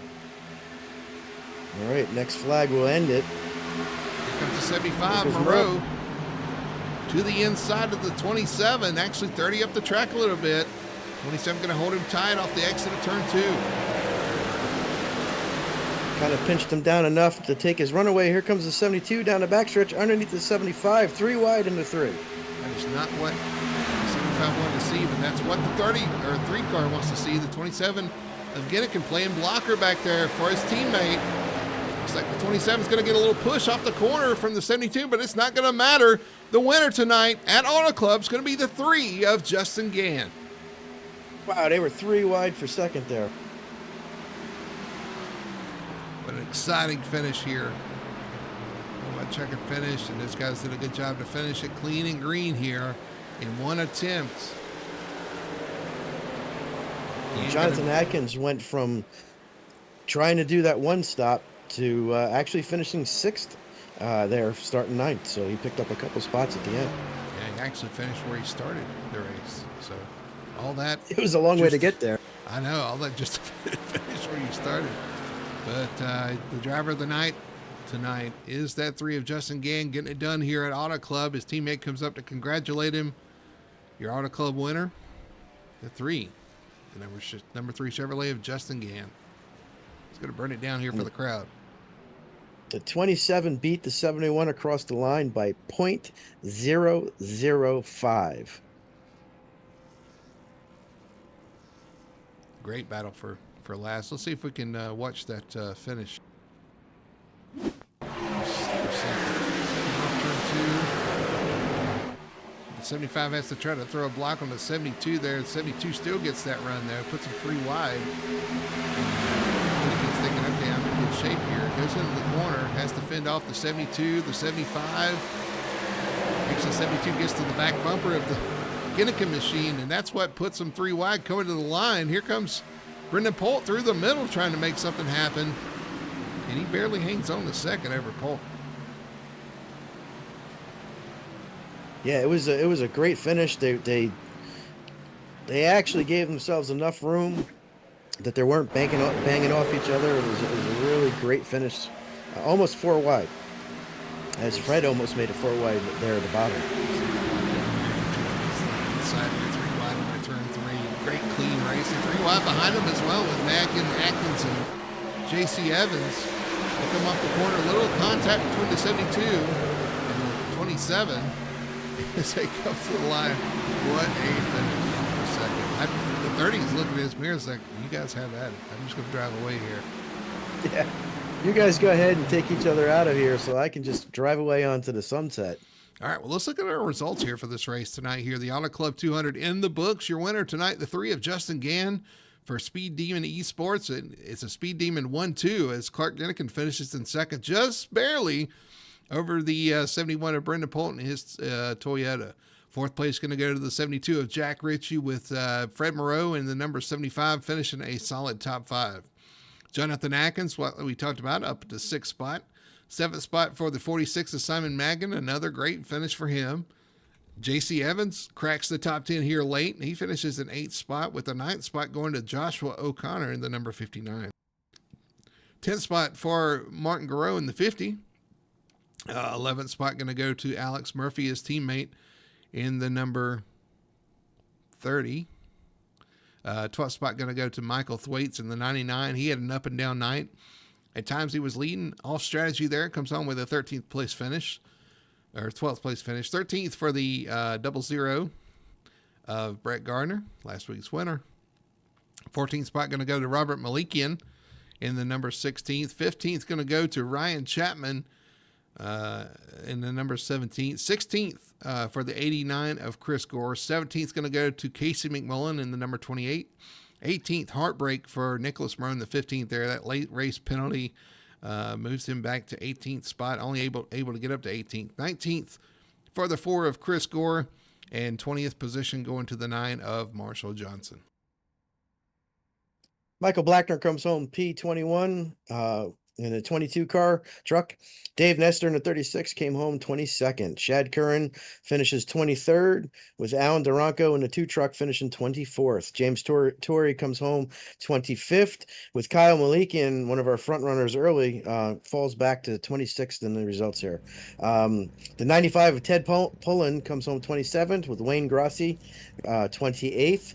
Eric Driggins in the 98 comes home 29th, with Derek Clements rounding out your top 30 here. Donnie Batiste comes home 31st, with Chris Beck 32nd. Tony Solari, after following Michael Blackner hitting the wall, comes home 33rd. Derek Catt 34th. Aaron Satcher 35th. Christopher Harrison comes home 36th. Brian Bliss 37th. Ed Broyles Jr. 38th. Barry Kramer comes home 39th. 40th for William Lark, our early incident. And then last on the track and first in our hearts is myself in 41st. I don't know about that, but everything else seemed all right.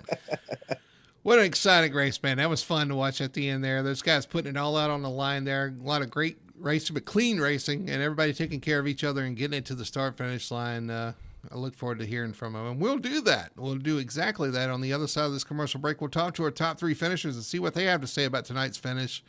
We'll do all this on the other side of this commercial break, and we will be right back after this.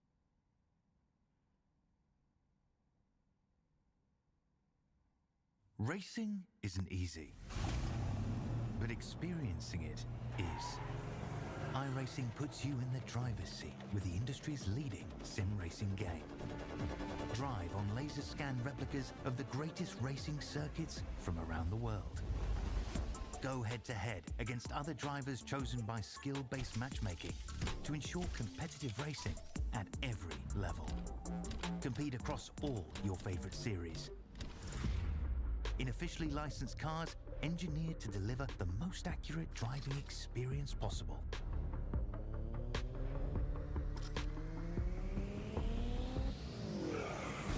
Join a race or host your own with players from across the globe. Race against the computer or in a league with friends. Feel the thrill behind the wheel. Visit iRacing.com.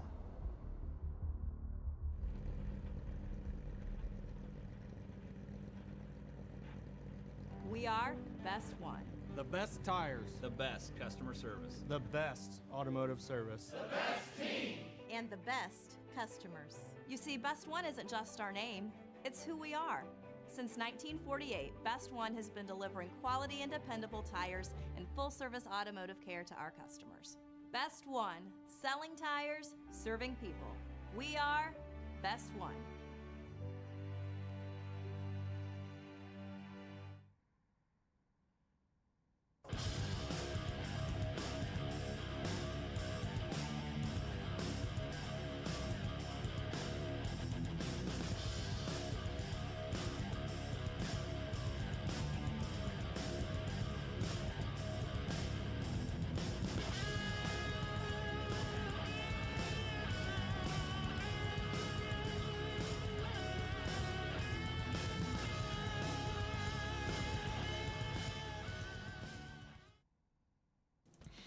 Back here at Auto Club Speedway, finishing up the Auto Club 200 for the Sim Racing Points Truck Series here on Full Throttle Television. We're going to throw it over to our post-race show, get to talking to some of these guys. Finished in the top 3 here tonight. Your post-race show, of course, brought to you by Sim Racing Points. Visit simracingpoints.com for all your points calculation needs. Let's talk to our third place finisher, which would be by the slimmest of margins. Was going to be Brendan Polt. Brendan, man, congratulations. Third place finisher tonight. That was close. That was a fun. It seemed like it was a fun race, man, but it was a close finish there at the end between you, Ginnikin, and it was a 75, I think, of Fred Moreau. It was Jack Ritchie. Yeah, you guys were very, very close there at the end. Yeah, that was interesting. I knew what my truck had ability-wise. I mean, I kind of pulled like an early last year Nick where I came in 20 minutes before the race started and found a setup and sent it. So I kind of got a feel for what my truck was going to do pretty much at the stage caution, and I knew what I wanted afterwards. I knew I needed a fuel save. I had a feeling it was going to be when we ran Auto Club back in, what was it, December, with a whole fuel strategy shenanigans, which I like the fuel strategy. I honestly wish that race went green, but yeah, I saw a hole in the middle there on the white flag, and I'm like, do I trust Clark to not block it for one spot? Yeah, so I filled the hole and side draft Jack enough to at least get around him, and hopefully I had enough momentum carry to get Clark there for P2, but still, that was a very fun race from start to finish. It was a great finish. We had to go back and look at it a couple different angles there at the end because you guys were so close there coming off the corner. But yeah, it was fun racing all the way through. There was a great racing action all the way through. And like you said, the strategy of the pit calls there at the end. We were kind of wondering in the booth. We were like, are they going to make it? Are they going to be able to make it on fuel? Who's going to be able to make it? Because we saw some guys decide to go with a two-stop strategy back there. So I knew it had to be close. Yeah, I could have done I managed to do a 39 lap run there at the end before that caution came out near the end of the race. So I was really hoping on getting to under 40 to go, which was around lap 60. And as long as I could pit anytime after that, I know I could save enough to not lose the top 5, but still get to the checkered. So if I save enough, I could, if the race went green, keep or battle it out for positions. Yeah, we knew with that caution coming out earlier than expected for the stage. We kind of shortened the stage up because the caution came out with 5 to go. That kind of threw everything into a tailspin as far as the fuel strategy goes. Otherwise, it would have been a simple, I think, a one-stop strategy. But with that extra couple of laps, it kind of opened things up to kind of be a little questionable there. So it was a lot of fun to kind of see everybody kind of decide their own fate there, decide whether or not to pit or to stay out, man. Well, a good solid run for you guys tonight. And you definitely look for a rebound. I think you missed last week at Long Beach, so you're I back missed here. both. Well, I intentionally missed both Long Beach and Atlanta, so I took a bit of a mental break, but we're back and Yeah, better you than did. ever apparently. Well, it didn't. Yeah, I was gonna say apparently it didn't hurt you. And sometimes that refresh, you come back fresh, or you come back more focused. I noticed. I know that for myself that sometimes you take a break and you come back and you just rejuvenated and you kind of perform a little bit better. So I think it was a great strategy. Great call. Get back some of these tracks where drivers, driving talent and driving ability kind of matter a little bit more than somewhere like Atlanta. So Yeah. I don't blame you there, man. Well, congratulations on the 3rd place finish tonight. I'm going to hand it to you, let you do your shout outs and your sponsor plugs. I'd like to thank William and Barry. They were basically been before they got wrecked. They were in the chat. They were in the chat trying to talk strategy wise. I'd like to thank Certified Harpoon, or formerly known as ESE, for the setups we've had. We've built some fast auto club sets this week. Yeah, Spencer Teal for the paint. Morris for keeping my head on even on the weeks I don't run, because you can ask him. But and you guys for putting on this race. As I'm glad this thing's still going on. It's one of the few open setup truck series available here still on iRacing that isn't a complete crapshoot, for lack of a better word. So yeah, off to Vegas. All right, man. Well, it's people like you that keep it that way, man. You guys put on some great racing out there tonight, as we saw tonight in the finish. You guys race clean, race hard, and it keeps it nice and fresh for everybody else. So, man, congratulations. Thank you for your support, and we'll see you next week at Vegas. Yep, see you next week. All right, there's your 3rd place finish tonight. Brendan Polton, the number 71, getting it done here at Auto Club, finishing in 3rd spot. Richie, I think you're standing by with our 2nd place finisher, again by a hair, is Clark Ginnikin. Yep, I'm down here with the driver of the 27, Clark Inikin. Man, what a race. What a finish, dude. Awesome job. Yeah, that was a fun one, man. I debated for a half second throwing a block on Polt there and securing 2nd for sure, but I didn't want to kill the field, come to the checkered, and be that guy. So we'll take a 2nd for sure after starting deep in the field. That was a blast. Just wanted to make sure me or my teammate got that win. Well, you guys did a fantastic job of working together, especially after that pit stop. You guys were drafting together. You guys drafted up together and passed for the lead. And honestly, I thought you guys were going to drive away from the Moreau brothers, but they kind of hung on there. Were you guys saving fuel once you got to the front of the pack? Not necessarily. We were good. Just wasn't really a reason to tear our tires off. And credit to both the Moreau brothers. I don't know what kind of setup they had. That thing was bad fast, and they're super talented. And I don't think we could have got away if we tried, especially with how strong the draft is in these trucks. So as long as we could just maintain that track position, I felt pretty good. If it stayed green, I thought we had a 1-2 locked up. Would have liked to race for it a little more, but I'm not trying to dive bomb my teammate on a green white checker, take us both out, and give the win to somebody else.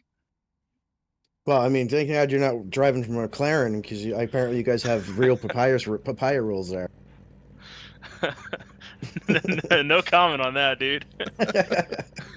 But yeah, great job. So you didn't have the greatest of qualifying efforts. You started back in the field, but you made your way up pretty quickly throughout the race, and then you and your teammate worked together like fantastic, like it was a draft track. But yeah, how was it like trying to make all those passes come from the back, come to the front? It was frustrating and fun at the same time. I don't know what it was with the setup I had, man. I felt I was too loose at some points in the run and way too tight at other points in the run. I really fought the balance all day, so I just tried to manage my tires early, try and pick them off one by one. Definitely got frustrated early on, getting stuck behind. Cars kind of gridlocked. Made a couple moves, and I thought when Lark and I can't remember who the other truck was, but they had that incident just before the stage. I thought I was dead. So thankfully he corrected it, and unfortunately for him went back into the wall. But it's just survival, man. Try to pick them off one by one. I was kind of banking on getting a lot of them under green, but I mean I'll take the free spots on pit road and under yellow too.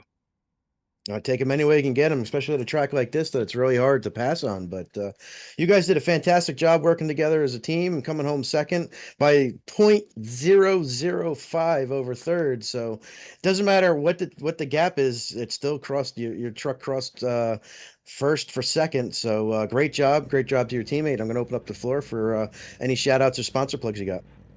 I appreciate you guys broadcasting, all the guys who make this league possible.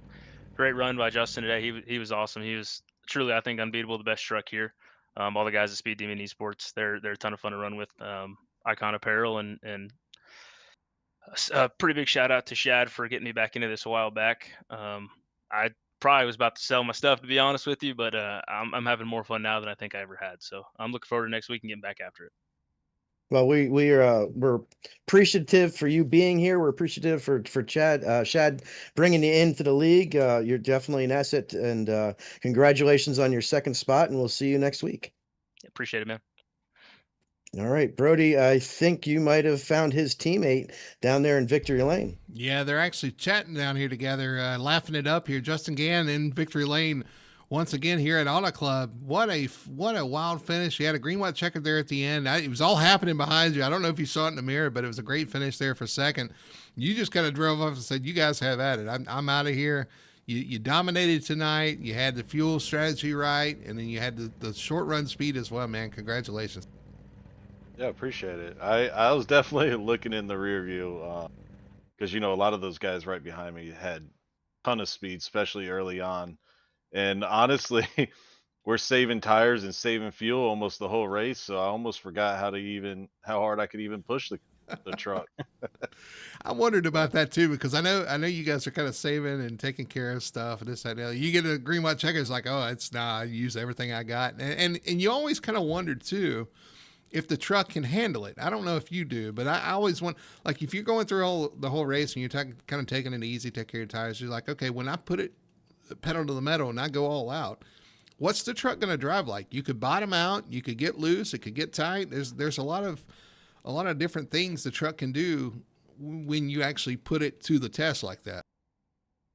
Yeah, definitely. And I mean, we barely had any fuel in the truck. I filled it up just a little bit to try to get it somewhat tight, so I can run a little bit harder. But yeah, you just, after runs like that, you never know how hard you can really push it. And also, you don't know if somebody's going to stay out, when you have a green white late caution like that and a green white checkered.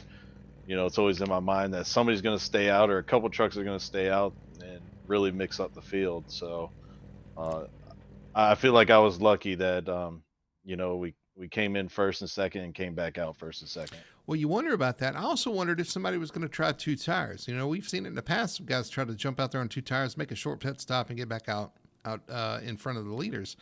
That can mix things up too. There's so much that can go wrong on these restarts. You miss a shift. You have somebody stays out like you were talking about, or two tires, some traffic. You get loose because the truck does something different. There's so many things that, at least for me, that go through your mind on these late race restarts. What can go wrong, But it was perfect. Everything was executed perfectly. You had a teammate behind you kind of helping you out there. You guys just put yourself in position there and executed flawlessly there. Yeah, I think unfortunately for Nick, I mean, he was super fast all race, and I guess he got a penalty or something, but I'm pretty sure if he was up there, he'd have been right beside me or in front of me. So it all kind of fell into my lap at that point. So. Well, the one thing I want to ask you too is you had those like everybody was on different strategies. So several times you had lap cars coming up to you with faster tires. I know from my experience that can be very frustrating, and because you're kind of locked in a box. You're saving tires, you're saving fuel, your tires are wore out. You're sliding around the track or pushing up the track, and then you got these guys on fresh tires starting hounding you, trying to get their lap back. What's the mindset? What's the level of frustration when you're trying to fight off for the lead, and here comes some lap trucks trying to unlap themselves? Yeah, especially there at the end, it was tough. We tried to, give them the bottom or give them the top, whatever whatever they're more comfortable running is typically what I try to do. But sometimes you end up coming out of turn two and they're to your outside, and it really slows you down to get the guys behind you.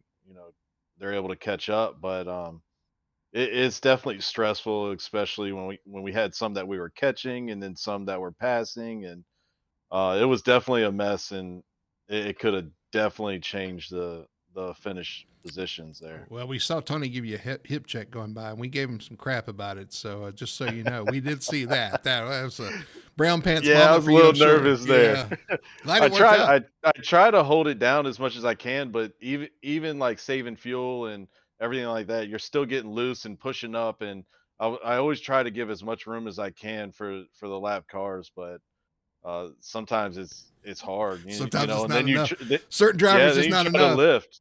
Yeah, sometimes it's not enough. Well, man, The apron's not enough. all right, I'm going to throw it to Richie. Richie, I'm going to let you have a word here. Well, I think we've pretty much figured out all the questions that we had at the end of the race there with fuel strategy and all that kind of stuff. So I'm going to throw it to one of our special questions about Justin. Why don't you tell us a little bit about yourself and where you're from and all that? Yeah, so I'm from Virginia Beach. I live in the Yorktown area now. Um, I mean, really, this and bowling are my two main hobbies. So if I'm not racing, I'm bowling. But yeah, anything competitive, league base is just something I enjoy. Uh, I'm sure you guys know I'm pretty aggressive, and I'm trying to fix that kind of thing. But everything I do, I'm just super competitive, and just out here to have fun, really. Well, you're doing a fantastic job, and honestly, I think I've seen the difference on the racetrack. You were very aggressive when you came in, but we've had you and I personally on some of the other races. We've had some really good races as of late, and I have seen that improvement, and it shows with the wins you're getting and the good runs you're getting. So you're doing a heck of a job, and we're glad you're here for sure. Yeah, appreciate it. Yeah, I definitely have had a lot of fun seeing you kind of work through the pack there, work your way through the field. There's a level of aggression you have to kind of have at some points, and so you got to kind of work that out. Everybody kind of goes through that process of finding, okay, what's the limit?